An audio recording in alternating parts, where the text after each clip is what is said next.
തനിക്കും ഭരണ നേതൃത്വത്തിനും എന്തെങ്കിലും സംഭവിച്ചാലും പിതാവും മുൻഗാമിയുമായ അയത്തുള്ള അലി ഖമേനിയുടെ രക്തസാക്ഷിത്വത്തിന് അതിൻ്റെ ശത്രുക്കളോട് വലിപ്പച്ചെറുപ്പമില്ലാതെ കൃത്യമായി പകരം വീട്ടുമെന്ന് ഇറാന്റെ പുതിയ പരമോന്നത നേതാവ് മുജ്തബ ഖമനി. ഒരിടവേളയ്ക്ക് ശേഷം ഇറാൻ US സംഘർഷം വീണ്ടും വൻതോതിൽ രൂക്ഷമാകുന്നതിനിടെയാണ് കടുത്ത പ്രതികാര പ്രഖ്യാപനവുമായി മുജ്തബ രംഗത്തെത്തിയത്.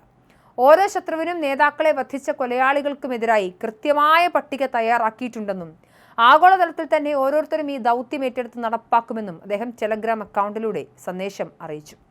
പിതാവിൻ്റെയും യുദ്ധങ്ങളിൽ രക്തസാക്ഷികളായവരുടെയും രക്തത്തിന് പ്രതികാരം ചെയ്യുമെന്ന് പ്രതിജ്ഞ ചെയ്യുന്നു എന്നാണ് മുജ്തബ സന്ദേശത്തിൽ പറഞ്ഞത്.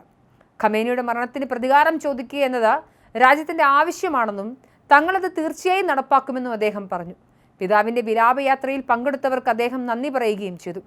കഴിഞ്ഞ ഫെബ്രുവരി 28-ന് അമേരിക്കയും ഇസ്രയേലും സംയുക്തമായി നടത്തിയ വ്യോമാക്രമണത്തിലാണ് 86-കാരനായ അയത്തുള്ള അലി ഖമേനി ഉൾപ്പെടെയുള്ള ഇറാനിലെ പ്രമുഖ ഭരണാധികാരികൾ കൊല്ലപ്പെട്ടത്. തുടർന്ന് മിഡിൽ ഈസ്റ്റിൽ വലിയ രീതിയിലുള്ള സംഘർഷങ്ങൾ ഉടലെടുത്തിരുന്നു.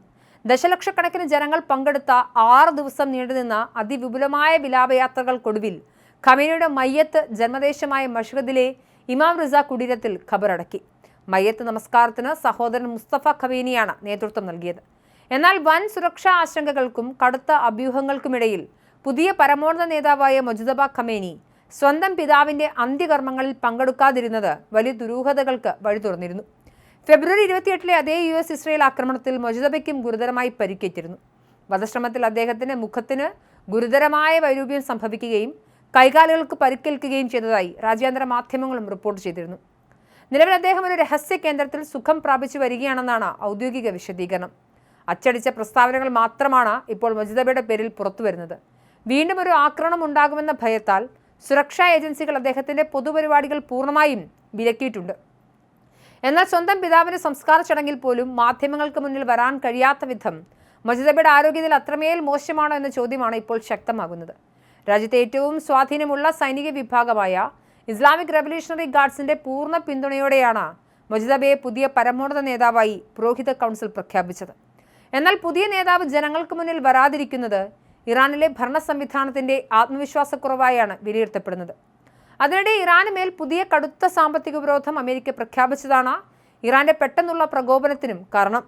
മുജ്തബ ഖമേനിയുടെ പ്രധാന സാമ്പത്തിക സ്രോതസ്സായ ദുബായ് ആസ്ഥാനമായി പ്രവർത്തിക്കുന്ന പ്രമുഖ വ്യവസായി അലി അൻസാരി ഉൾപ്പെടെ 13 വ്യക്തികളെയും സ്ഥാപനങ്ങളെ ലക്ഷ്യമിട്ട് US ട്രഷറി ഡിപ്പാർട്ട്മെന്റ് പുതിയ വിലക്കുകൾ ഏർപ്പെടുത്തിയിരുന്നു.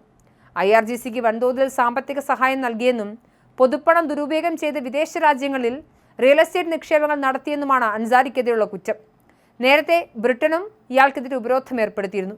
US ഉപരോധം മറികടന്ന് ഇറാനിയൻ ബാങ്കുകൾക്കായി കോടിക്കണക്കിന് ഡോളറിന്റെ വിദേശ നാണയ ഇടപാടുകൾ നടത്തുന്ന ഇറാന്റെ 3 മണി എക്സ്ചേഞ്ച് ഹൗസുകളെയും ഹോങ്കോങ്, UAE എന്നിവിടങ്ങളിലെ വിദേശ ഷെൽ കമ്പനികളെയും അമേരിക്ക കരിമ്പട്ടികയിൽപ്പെടുത്തിയിട്ടുണ്ട്. ഇറാൻ ഭരണകൂടത്തിന്റെ സാമ്പത്തിക അടിത്തറ പൂർണ്ണമായും തകർക്കുകയാണ് തങ്ങളുടെ ലക്ഷ്യമെന്ന് US സ്റ്റേറ്റ് ഡിപ്പാർട്ട്മെന്റ് വക്താവ് ടോമി പിഗോട്ടും വ്യക്തമാക്കിയിരുന്നു.